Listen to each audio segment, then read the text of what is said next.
Merci de nous rester fidèles. À Bamako, il est 9 heures, la même heure à Molobala dans la région de Koutchala.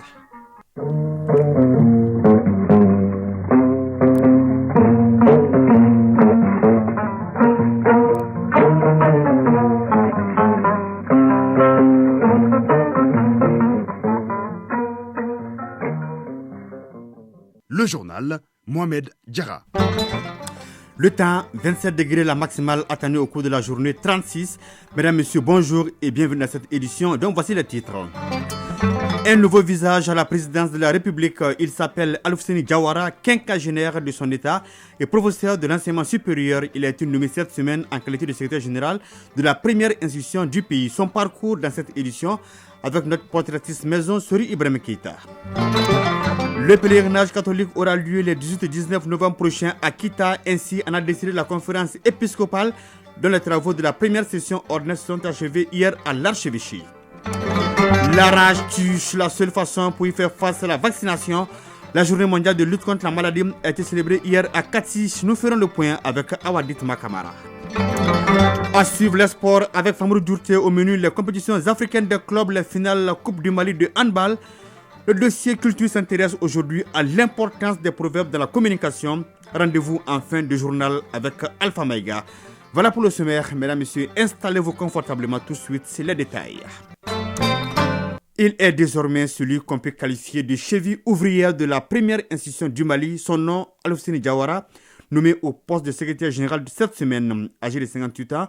Le nouveau chef de l'administration présidentielle et professeur de l'enseignement supérieur. Notre équipe de reportage l'a rencontré hier, connaissance avec le nouvel organisateur des activités de Koulouba, avec Sori Ibrahim Keita. Le boss, le chef, le patron ou le manager.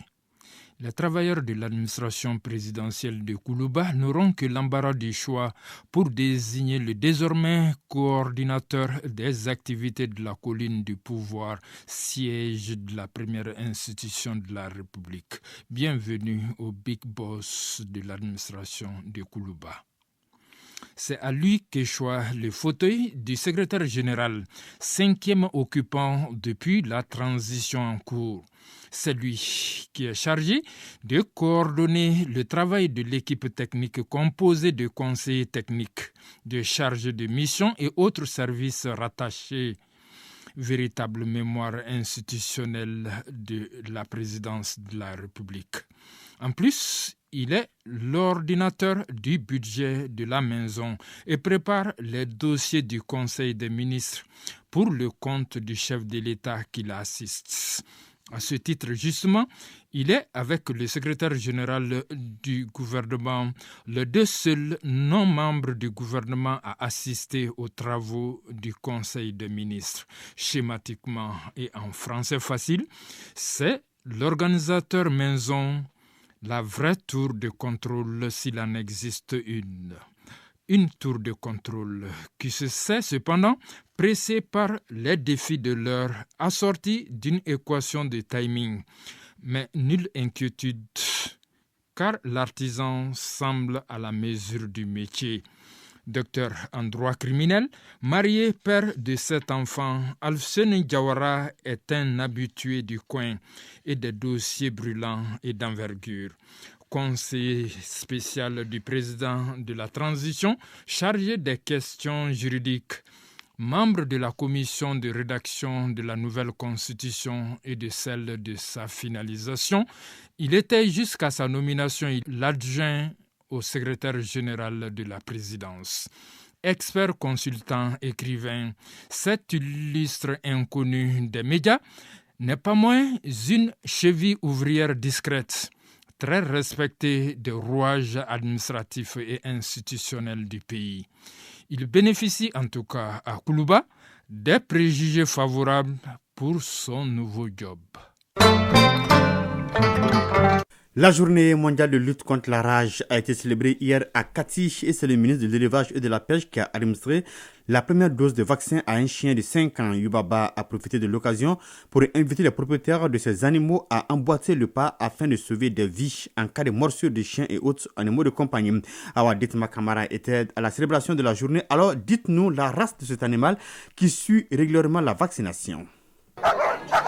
Ce jour, le vétérinaire de circonstance est le ministre en charge de l'élevage. Le geste vaut son pesant d'or car permettant de sauver des vies. Cette inoculation entre dans le cadre de la célébration de la Journée mondiale contre la rage, couplée à une campagne de vaccination.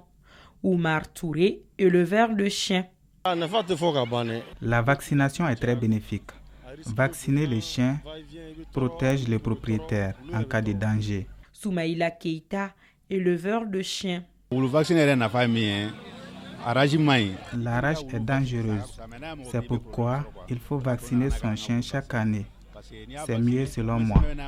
La rage reste donc actuellement l'une des maladies les plus mortelles au monde pour les humains et les animaux. Dr José Kouvoula, représentant de l'OMS au Mali. Rien qu'en cette année 2023, le Mali a enregistré pour le moment 11 cas de rage humaine.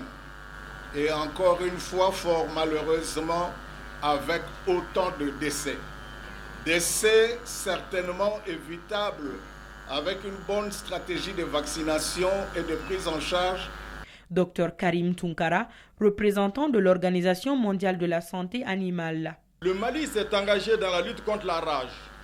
Pour être au rendez-vous de 2030, les efforts du Mali et des autres pays de notre continent sont soutenus par l'Alliance quadripartite, FAO, OMS, OMSA et le Programme des Nations Unies pour l'environnement. C'est dans ce cadre que l'OMSA a fait don de 100 000 doses de vaccins contre la rage canine. La situation sanitaire contre la rage est une préoccupation importante. Youba Ba, ministre en charge de l'élevage. Réussir à éradiquer la maladie passe nécessairement par un engagement politique et social à long terme, couplé d'un engagement communautaire. Au cours de l'année 2022, 20 078 chiens et chats ont été vaccinés. Dans la lutte contre la rage, chaque acteur compte et nous pouvons tous jouer un rôle crucial dans la préservation de la vie de milliers de personnes et d'animaux. Oui, il s'agit donc d'un chien de 5 ans de la race Can Corso qui a donc reçu la première dose de vaccin avec le ministre de l'Élevage et de la Pêche. 9h07. Le Mali, le Burkina et le Niger, 3 pays, un combat commun, celui de lutter efficacement contre le terrorisme et cela passe évidemment par la lutte contre l'extrémisme violent. Eh bien, un réseau sera créé pour fédérer les synergies. Il a été présenté hier au ministre en charge des Affaires religieuses, une initiative portée par l'ONG Think Peace et soutenue par le FAMOC. Suivant le reportage de Boubacar Kanouté. L'ONG Think Peace multiplie les initiatives dans le cadre du combat constant contre l'extrémisme violent et du terrorisme qui frappe durement la bande sahélo-sahélienne. Avec son lot de désolation, ils sont venus porter en ces jours à la connaissance du ministre des Affaires religieuses, du culte et des coutumes le nouveau réseau Sahel qui engagera 3 pays, à savoir le Mali, le Niger et le Burkina Faso, dans le cadre du renforcement de la résilience des communautés face aux menaces du moment. Abdou Kola Bokoum, coordinateur ONG Think Peace. Il s'agit de mettre en place un réseau des organisations de la société civile et des ONG sur la prévention de l'extrémisme violent et le terrorisme dans le Sahel, pour que nous puissions d'abord nous mettre ensemble à travers les activités pour que ces actions concertées puissent produire des effets au niveau de nos communautés. Les autorités maliennes sont en première ligne dans ce combat contre toute forme d'extrémisme violent et du terrorisme à travers le secrétariat permanent chargé des questions terroristes. Dr Mahamadou Kone, ministre des Affaires religieuses, du culte et des coutumes. L'ONG Think Peace pour la mise en place d'un réseau au niveau du Sahel à la lumière de l'alliance signée entre le Mali, le Burkina et le Niger. Les autorités de la transition sont à pied d'œuvre pour soutenir par rapport à ces genres d'initiatives qui ne sont pas les premières avec Think Peace. L'ONG Think Peace est une ONG qui a toujours œuvré dans le sens de la paix pour le Mali. La seule option aujourd'hui pour lutter implacablement contre l'extrémisme violent est la mutualisation des efforts, martèle le coordinateur de l'ONG Think Peace, Abdou Kola Bokoum. Les chrétiens catholiques sont attendus au pied de la colline mariale les 18 et 19 novembre prochains à Kita pour le 52e pèlerinage. Le thème de l'édition 2023 est « Mali des croyants reste un peuple, un but, une foi ». C'est l'une des principales décisions qu'on peut retenir des travaux de la première session ordinaire de la conférence épiscopale 2023-2024. Le point avec Mohamed Kayantao.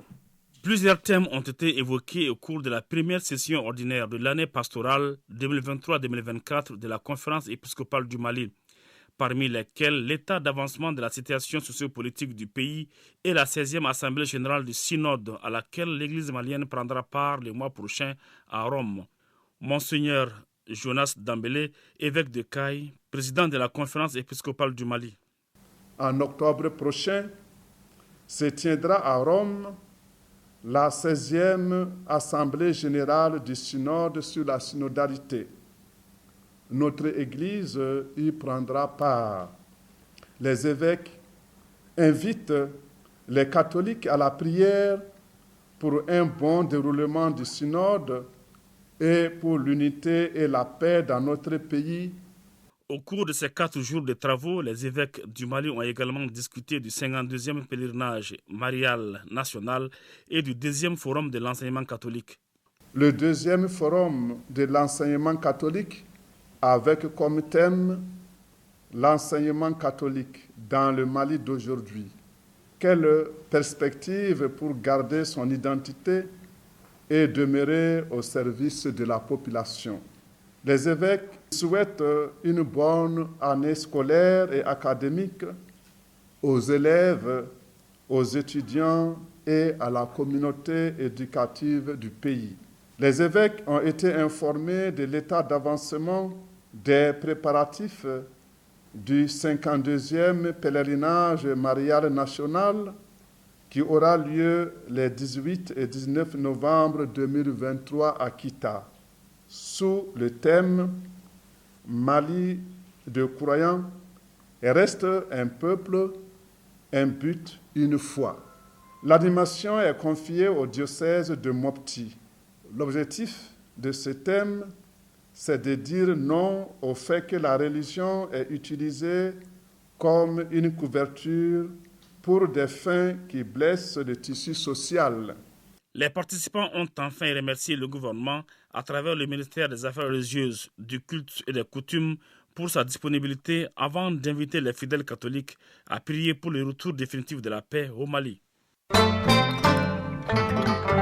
9h12 à Djapaga, de Burkina Faso. Un an après sa prise de pouvoir, le capitaine Ibrahim Traoré fait un bilan positif de sa politique. Acquisition des équipements pour les forces armées, recrutement massif de volontaires et de soldats, diversification des partenaires, lancement des campagnes de production agricole. Il était face à plusieurs journalistes sur les médias locaux. Sur le calendrier de la transition, le chef de l'État burkinabé reste catégorique. Il n'y aura pas d'élection avant la sécurisation de tous les territoires. Ma priorité reste la sécurité, a-t-il martelé. Au Togo, 2 élèves ont trouvé la mort dans l'effondrement du mur d'une salle de classe. Le drame est arrivé mercredi 27 septembre en milieu de matinée à l'école primaire publique de Ngobo à plus de 250 km au nord de la capitale. Les 2 élèves, une fillette de 6 ans et un garçon de 7 ans étaient au tableau. L'instituteur se tenait non loin de là selon des villageois. Les 2 élèves ont succombé sous les décombres. L'instituteur est lui toujours hospitalisé à Blita. Moïse Katumbi est de retour à Kinshasa. L'opposant s'apprête à déposer son dossier de candidature pour la présidentielle du 20 décembre 2023. Avant le dépôt de sa candidature à la présidentielle congolaise, Moïse Katumbi a sillonné pendant 3 semaines le pays. Il a visité 5 provinces pour une tournée de dynamisation et d'implantation de ce parti. Une tournée qui fut loin d'être une promenade de santé. Le porte-parole de Moïse Katumbi dénonce l'hostilité des pouvoirs publics lors de cette tournée. 9h14. Tout de suite, c'est les sports.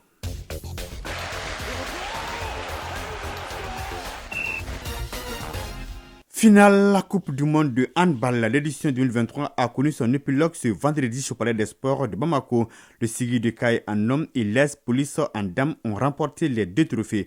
L'Es Police a battu le centre omnisport de Lafiabourg par 29-24 alors que le Siggi de Caille a difficilement eu le dessus sur l'USFAS 29-27 sur penalty.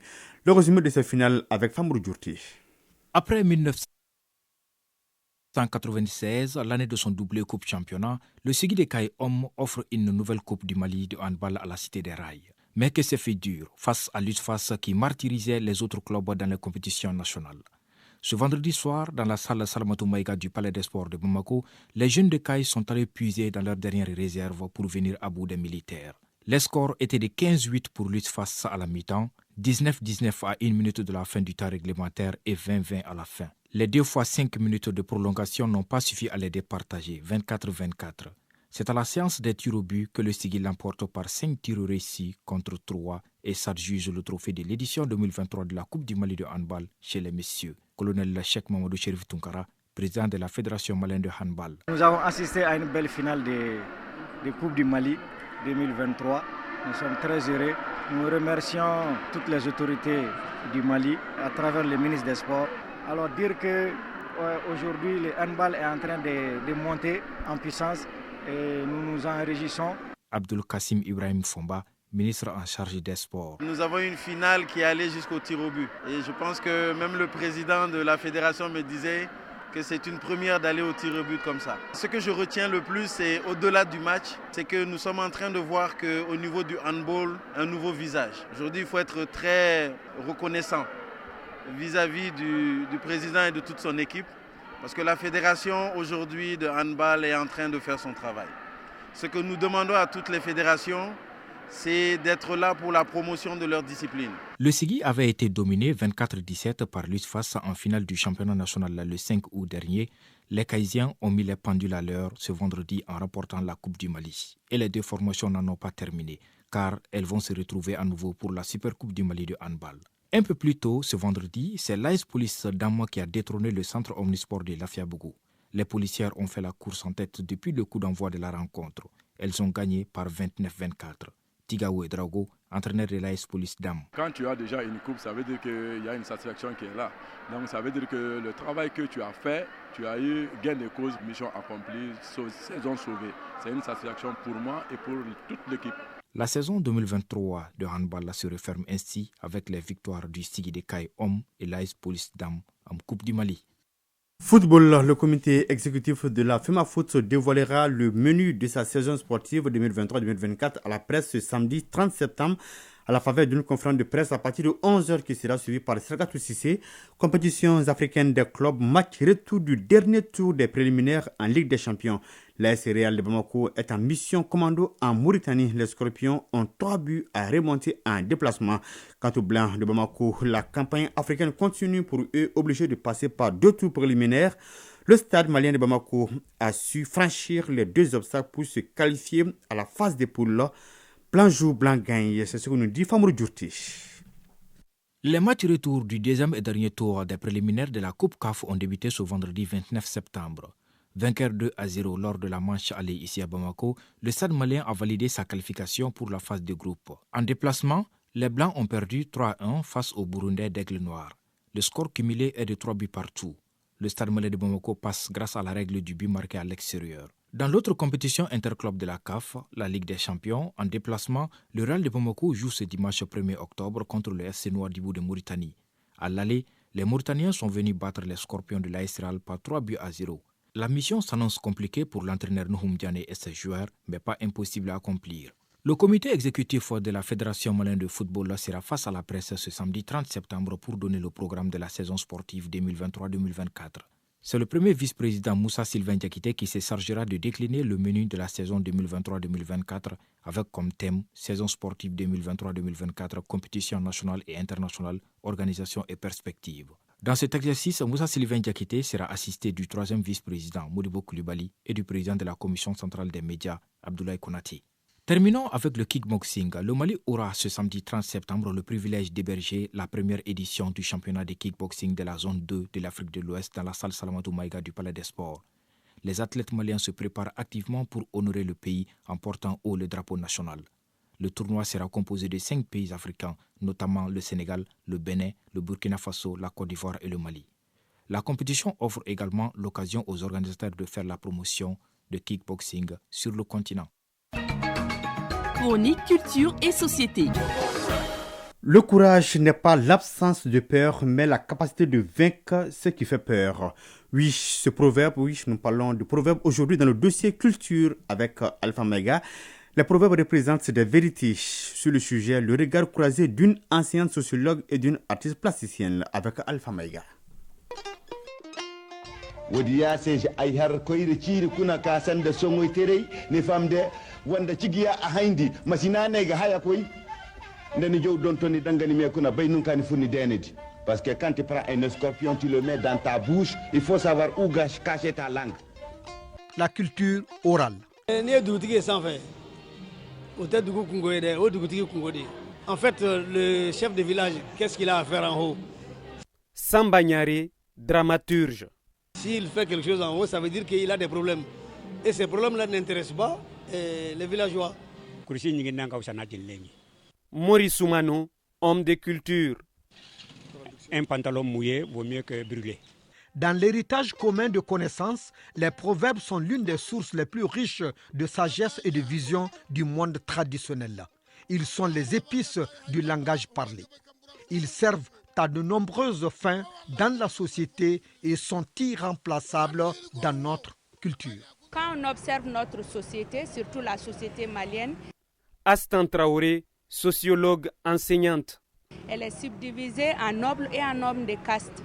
Les proverbes rentrent dans le cadre des genres littéraires, l'épopée, les mythes, on a aussi les proverbes. On fait allusion aussi à la parole. Les proverbes, c'est des formules, en fait, c'est des traits de caractère que nous employons dans nos discours et qui représentent en fait des vérités ou qui servent à résumer des conseils de sagesse pratique. Matiba Inyo Kolima Kachilenu. Alors ça veut tout simplement dire que malgré qu'on ait mal aux yeux, Fatoumata Touré, artiste peintre. On ne refuse pas de se laver la figure. Donc ça c'est une morale qui peut être sur laquelle on peut se baser pour sensibiliser dans plusieurs contextes. Donc ça encourage en fait à foncer dans un objectif que l'on vise malgré les difficultés qui peuvent être sur la route. Les proverbes abordent tous les domaines de la vie en société. La personne qui fabrique un proverbe ou la personne qui dit un proverbe s'appuie toujours sur une réalité qui est déjà passée en fait. Et ce sont des expressions qui sont vraiment utiles à la société. Donc c'est important de souligner là qu'on s'appuie sur un proverbe pour mettre l'accent sur une morale dans une situation bien déterminée. Ils font partie de notre identité culturelle dans la mesure où ils servent à donner des conseils, des aspects pédagogiques et servent aussi à argumenter, à surtout mettre en exergue l'idée que nous voulons véhiculer. Au Mali, chaque village possède quelques lieux de rencontre où l'on aime particulièrement venir causer et échanger des proverbes. On les retrouve à travers des conversations avec des vieilles personnes. N'éditons pas qu'en Afrique, lorsqu'une vieille personne meurt, c'est une bibliothèque qui brûle. Les proverbes sont contenus dans la mémoire de nos sages. En Afrique, toutes les éducations ne sont pas écrites. Même si on les lègue par l'écriture, la façon de les dire ajoute encore une certaine essence à la chose. Donc la parole est très importante en Afrique et les proverbes sont aussi très très importants. Ce choix de lieu suppose d'une part la foi aux valeurs culturelles de la société dont les proverbes ne sont qu'une des composantes et d'autre part l'originalité de la pensée culturelle malienne. Et vous n'êtes pas sans savoir que les nobles aussi ne doivent pas s'exprimer n'importe où, n'importe comment et n'importe quand. Donc pour écourter les énoncés, pour dire beaucoup en disant peu, ils se servent des proverbes. Alors, le proverbe peut être considéré comme le sel de la conversation en milieu traditionnel. Selon les Bambara, ko kute mogola, jagite mogola, haramade minela, oyi dala kumare. Ce qui veut dire que l'homme n'a ni de quai, ni de crinière. Le seul point de prise de l'homme est la parole de sa bouche. Plus un individu en possède, plus il en impose aux autres lors des discussions et plus il démontre son enracinement dans le milieu. Kuma mani, kuma baliafana mani. Autrement dit, Parler est mauvais, mais ne pas parler est pire. Oui, Alpha Maïga, fais de ta vie un rêve et d'un rêve une réalité. C'est sur ce proverbe que prend fin cette édition présentée par Mohamed Diarra avec la collaboration technique d'Alima Ouattara, coordination éditoriale Ousmane Daou. La mise en ligne est assurée par la division site web dirigée par Tamsir Diabaté. Vous retrouverez cette édition sur notre site www.ortem.ml et nos différentes plateformes digitales. Passez d'excellents moments en compagnie des programmes de Radio Mali. Au revoir.